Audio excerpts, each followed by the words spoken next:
At my mother's 65th birthday party, the laughter around the table froze when she lifted her glass and said, Madison was the perfect daughter who had carried the family through every hardship. My chest pounded as whispers spread that I had never done enough. They had no idea I was Clara Parker, the daughter who had wired nearly $50,000 in rent and medical bills while Madison flaunted a new SUV on Instagram. I stared at her smiling face across the room and thought, if they call her perfect, then tonight they will finally see the receipts. I grew up in Portland, Oregon, always standing in the shadow of my older sister Madison. She was 3 years ahead of me, and from the moment she could walk, people called her perfect. Teachers adored her charm, neighbors praised her beauty, and our parents never missed a chance to say she would go far. I was the quiet one. The one who did everything right, who brought home ribbons and certificates, but still heard the same phrase again and again: Madison was born to shine. When my father's lungs gave out after decades of repairing heating systems, and he had to retire, everything at home shifted. Bills piled up. My mother took on a part-time job as a cashier at a grocery store, but the strain showed in every conversation we had. By then, I had graduated with a degree in computer engineering and landed a steady position in Dallas, Texas. My salary was not extraordinary, but I made enough to live modestly and still help. For nearly 20 months, I sent $2,200 on the first of every month money that was supposed to cover rent and my father's prescriptions. Because my mother never learned online banking, and my father barely used a computer, Madison offered to handle the transfers. She told me it would be easier if I wired the money to her account and she would pass it on. I wanted to believe she was finally stepping up. After all, family was supposed to help each other. In Dallas, my life was anything but glamorous. I rented a one-bedroom apartment near White Rock Lake. I cooked most nights, reheated leftovers for lunch, and picked up overtime whenever a project deadline loomed. I skipped vacations telling myself there would be time later, and I set aside little luxuries so I could keep sending money home. Every transfer felt like proof that I still belonged to my family, that I was doing the right thing. But as the months stretched on, cracks began to show. My mother would sigh over the phone, whispering that she was behind on bills. Sometimes she mentioned having to choose between utilities and medicine. I pressed my phone against my ear in my Dallas apartment, staring at the walls, wondering how that could be true. I had sent almost $45,000 over 20 months. Where was it going? The answer came in pieces, not through confession, but through pictures. Madison's Instagram became a window into a life that should not have been possible on her small office job salary. One week she posed at a resort in Hawaii, drink in hand, palm trees behind her. The next, she showed off a designer handbag with a caption about treating yourself. Then came the night I scrolled and froze. It was a photo of Madison leaning against a brand new silver SUV parked in front of her townhouse. Her smile stretched wide, polished nails resting on the hood. The caption read, "All thanks to family support." I stared until the words blurred. My stomach tightened, my pulse loud in my ears. Family support. That was my money, my sacrifices, my skipped vacations and overtime hours. Yet she wore it like a badge of honor. My first instinct was to grab my phone and call her, to demand answers, to scream. My thumb hovered over her name and my contacts, but I stopped. Years of being told not to cause trouble, to be the bigger person, pressed me down like a weight. I tossed the phone aside and sat in silence. That night, I lay awake on my narrow bed, the hum of the refrigerator filling the room, the glow of Dallas lights seeping through the blinds. I thought of the long hours, the transfers I made without fail, the trust I had handed to Madison because I wanted to believe in her. And I thought of my mother still whispering about overdue bills, still waiting at the pharmacy counter. I rolled over, eyes burning, the image of Madison with her SUV seared behind my eyelids. The caption played again and again in my head until it felt like mockery. Something was wrong, more wrong than I had allowed myself to admit, and I knew I could not stay silent forever. David noticed something was off before I ever said a word. We were sitting at a diner near my apartment in Dallas, the smell of coffee and bacon grease hanging in the air, when he finally asked what was on my mind. I told him about the SUV, about the caption, about the way my mother still sounded desperate on the phone. He listened quietly, his hands wrapped around his mug, Then he looked me straight in the eye and asked if I was sure Madison had actually been giving the money to our parents. The question hung there like a weight. I laughed it off at first, saying of course she had, she promised she was family. But later that night, lying in bed, the question circled like a buzz I could not shake. What if he was right? What if the trust I had placed in her was the very thing she was using against me? I scrolled through her posts again. Pictures of rooftop parties in downtown Portland, sequined dresses that cost more than my monthly rent, a week-long vacation in Hawaii where she tagged luxury resorts. Each image stung. The next day I called my mother. She answered with the same tired voice, asking how work was going. I asked her directly if she was getting the money, if Madison was bringing it over in full. There was a pause, and then she said everything was hard, but Madison always managed. She told me to keep saving my money for myself, not to worry so much that my sister was taking care of them. The words cut deep, like my sacrifices were invisible, like I was just an outsider with extra cash. I bit my lip and forced a smile into my voice, but when I hung up, my hand shook. That night, I pulled up my banking app and began scrolling. Line after line of transfers stared back at me, each one a neat record of my loyalty. $2,200, sent on the first of every month for 24 months, sometimes more when I worked overtime and added a few hundred extra. Nearly $50,000 in total. I whispered the number to myself, testing the reality of it. $50,000, and my mother still thought Madison was the one holding the family together. My chest burned with anger. I slammed the phone onto the couch and stood up, pacing the small apartment, my footsteps loud in the silence.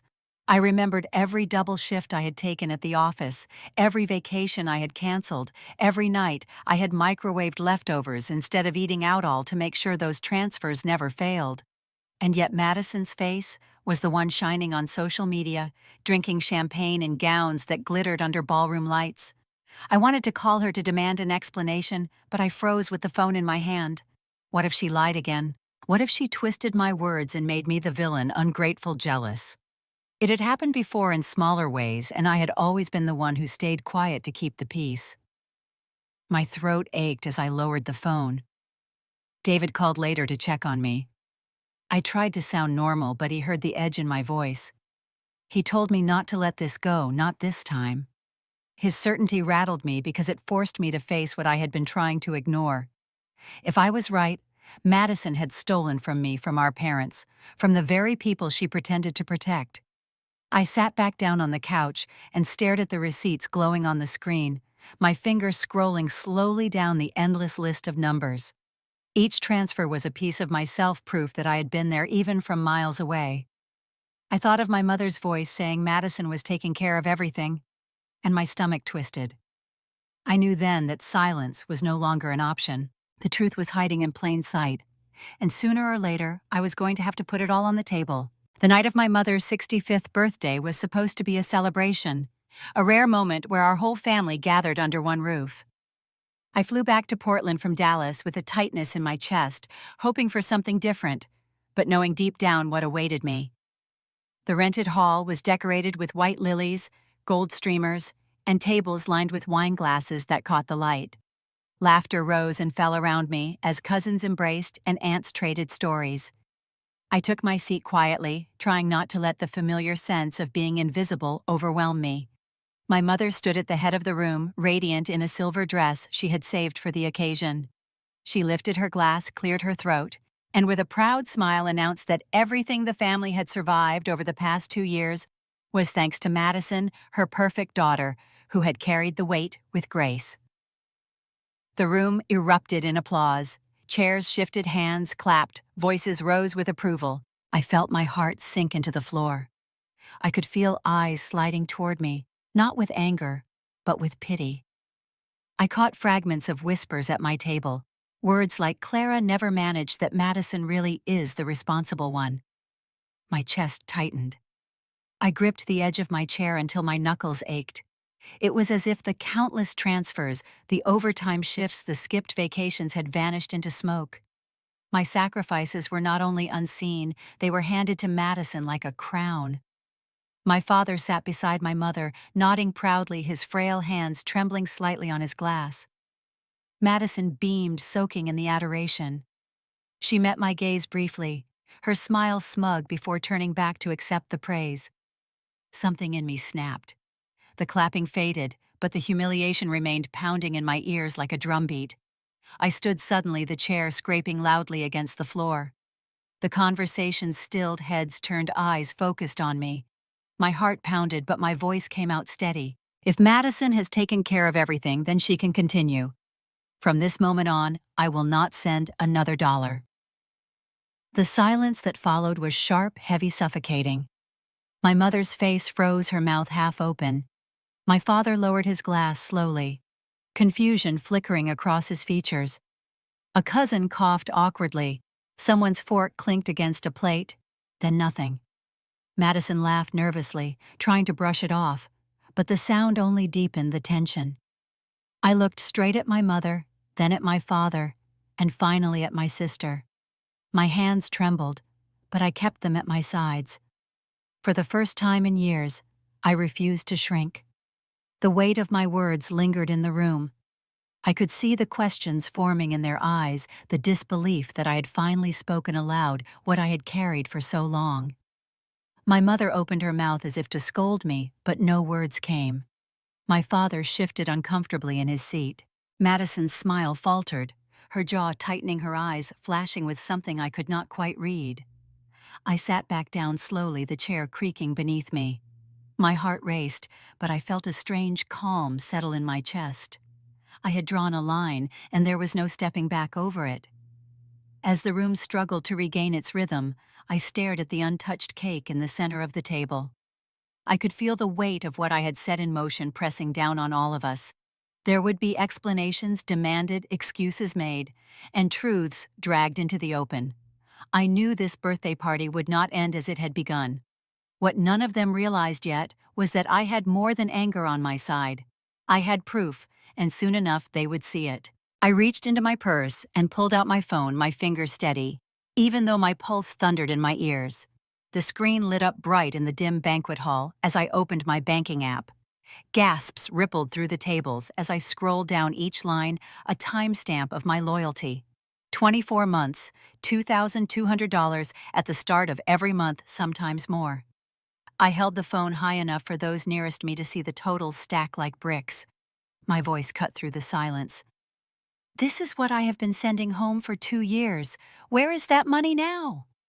The room shifted, chairs creaked, whispers darted through the air. My mother's face went pale, her lips parting as if to speak, but no sound followed. My father's brow furrowed confusion, replacing his earlier pride. Madison's smile crumbled. She shook her head quickly, the diamonds in her earrings catching the light. She stammered that she had only been holding it, that she was planning to give it back, that I was twisting things. Before I could reply, my Aunt Ruth spoke from across the table. Her voice was sharp, louder than I had ever heard it. We have never seen Madison hand your parents a dime. She looked at her husband, Uncle Allen, who nodded grimly. He added that he had helped my father with a grocery bill just last month, because money was short. If Madison had been covering everything, there would have been no need. All eyes turned back to my sister. Her hands trembled against the tablecloth. She tried again, saying, I must have misunderstood, that there had been timing issues, that bills had piled up, and she was only smoothing things over. The excuses crumbled as quickly as they left her mouth. The silence grew heavier. I placed my phone flat on the table and slid it toward the center. The list of transactions glowed like a verdict. The proof was undeniable. My mother's hand went to her mouth, her shoulders shaking as tears welled. My father stared at the screen, his jaw tight, his chest rising and falling in shallow breaths. Madison's face twisted, the color draining from her cheeks. She muttered something about credit card debt, about trying to keep up appearances, about how hard it was to live up to expectations. Then, as if the weight of the room finally crushed her, she broke. Tears spilled, her voice cracking as she admitted she had used the money to pay off her cards, to buy herself time to keep alive the image of the perfect daughter everyone believed her to be. The confession hung in the air. The chatter stopped entirely, the clinking of glasses and the shuffle of feet fading to nothing. I felt the heat in my chest ebb, replaced with a cold clarity. For the first time, the lies were out in the open, no longer mine alone to carry. My mother sobbed openly now, saying she never realized that she had trusted Madison without question. My father's voice shook when he said he felt ashamed. The relatives shifted uncomfortably in their seats, avoiding each other's eyes. Some looked at me with pity, others with guilt, but no one looked at Madison. She sat slumped, mascara streaking her cheeks, her hands clutching a napkin that tore in pieces between her fingers. I watched her cry, but felt no satisfaction. I only felt the long overdue weight of truth pressing down on the table. The party that was supposed to honor my mother had turned into a courtroom, and Madison's mask had shattered before everyone she had once charmed. I knew this was only the beginning.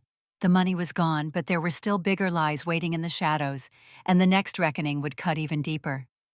I reached into my bag again, this time pulling out a thick folder that had weighed on me for months. I set it on the table, the slap of paper against wood cutting through the murmurs.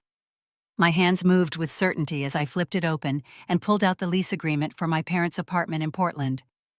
The pages were creased from being carried, but the names were still clear. My name stood at the top as the tenant of record. Below it was a shaky scrawl of Madison's name signed as guarantor. But I knew she had never been asked, never qualified, and that signature was a forgery she had slipped in when the landlord demanded proof. I laid the contract flat and tapped the header with my finger. Everyone leaned closer. My voice was steady as I said that, while my parents thought Madison had handled the lease, the truth was it was mine from the beginning. Every month when rent was due, the payment came from me. I paused, letting the words sink in, then I told them I was done. Starting next month, I would not pay another cent. The reaction was instant. My mother gasped, her hand flying to her chest. My father shook his head, his voice hoarse as he asked what would happen to them. The relatives erupted in whispers, some covering their mouths in disbelief, others glaring at Madison with open contempt. She stammered, insisting she never meant harm, that she only wanted to protect the family. I reached for the stack of printed receipts I had prepared, each one showing the automatic withdrawals I had made to cover rent for nearly 2 years. With a swift motion, I scattered them across the table, the pages fanning out like a storm of evidence. My words came hard and sharp. From now on, I will not be used. Madison's face twisted with panic. She looked around the room, her eyes searching desperately for sympathy, but none came. Aunt Ruth muttered that she had always suspected something. Uncle Alan shook his head and said it was shameful. The weight of their judgment fell squarely on Madison, and she shrank in her seat. My father's voice cracked as he asked if I truly meant it, if I would really stop paying. I told him yes, because the truth was not just about money, it was about trust, and mine had been broken beyond repair. I would not carry the weight of lies any longer. The room felt like it was closing in air heavy with shock and shame. Madison tried to protest, claiming she had signed for the lease only because she thought I would not qualify.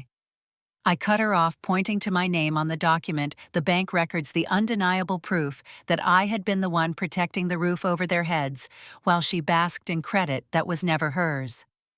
My mother began to cry, sobs shaking her shoulders as she whispered that she never knew. My father pressed his hands against his face, silent, for the first time that night.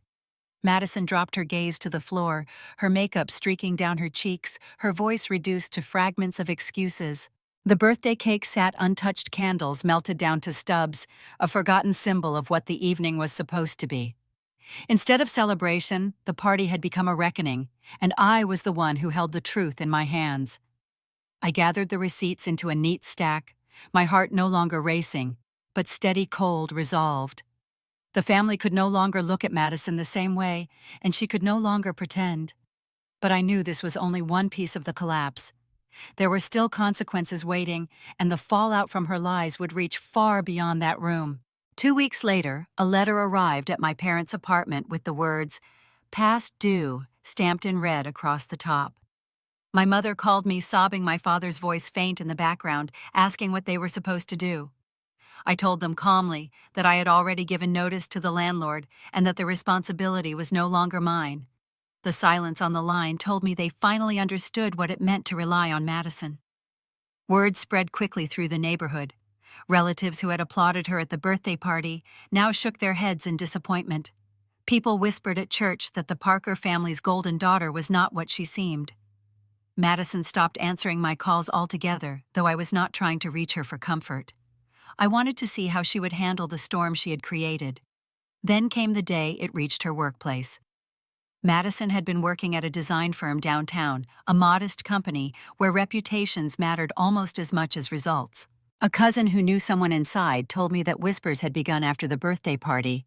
But when the overdue rent notice came and my parents confided in a neighbor, the story spread beyond family walls. By the time it reached the office, the tale had taken on a life of its own. She walked into a staff meeting where the air was already thick with tension. People glanced at her eyes, darting away quickly, voices dropping to murmurs when she passed. I was not there to see it, but later a colleague of hers described the moment to me in detail. The manager, a man known for his calm tone, set down his notes and looked directly at Madison in front of the entire team. He asked if it was true, if she had taken money meant for her parents, if she had lied to the family who depended on her. She froze, eyes wide, mouth opening, but no words coming. The silence in that room stretched on until it became unbearable. Finally, she dropped her gaze to the table, cheeks flushed crimson, and whispered something no one could quite hear. The manager pressed again, his voice harder now, and still she had no defense. The office remained quiet, every pair of eyes fixed on her. At last the manager dismissed the meeting, but the damage was done.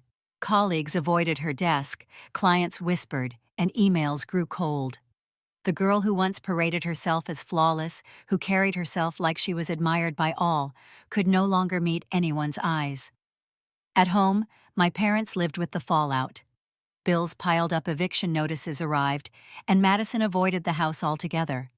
She stayed in her rented townhouse as if hiding would erase the truth.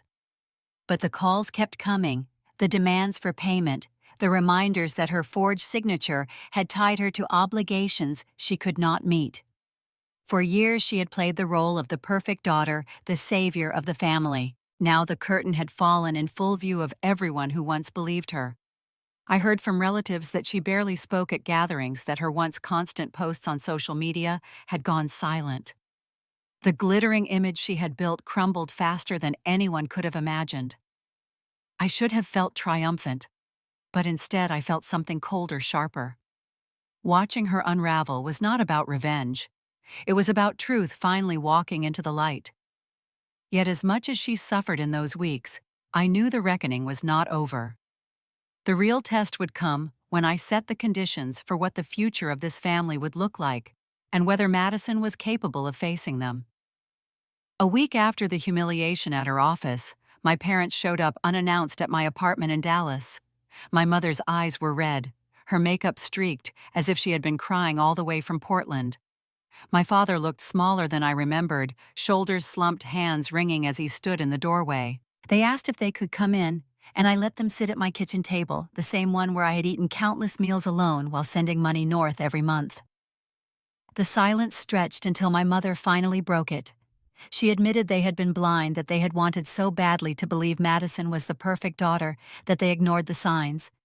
She said she was sorry, that she should have known who had really been keeping the family afloat.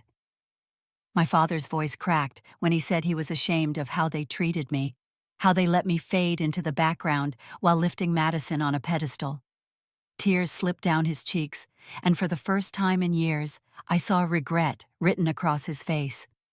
I listened without emotion, my arms folded against my chest. When they asked if I would keep helping them, I leaned forward and told them the truth.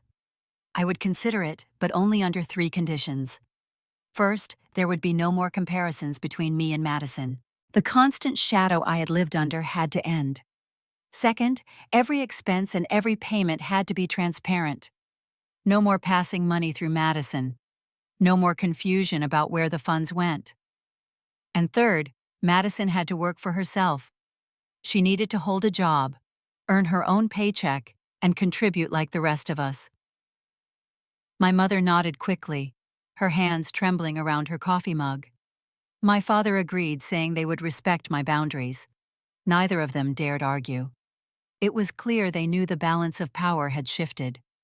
When Madison came over that evening, she looked fragile, her confidence gone. She sat on the couch with her arms wrapped tightly around herself, eyes downcast.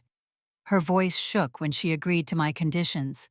She said she would try to find work that she would prove she could be responsible. For a moment, I saw the little girl she once had been, scared and unsure, stripped of the arrogance that had once defined her. 2 weeks later, I saw her again, not in a cocktail dress or behind the wheel of a shiny SUV, but in a simple uniform at a local grocery store in Portland. She wore a name tag clipped to her shirt, her hair pulled back, her face pale with exhaustion. She was bagging groceries, her hands moving clumsily, her smile forced. I stood at the end of the aisle watching her unnoticed. The sight stirred no triumph in me, only a long sigh that left my chest heavy. Justice had moved quietly without my hand needing to press it further. The golden child who once lived on lies was now humbled before strangers at a checkout line.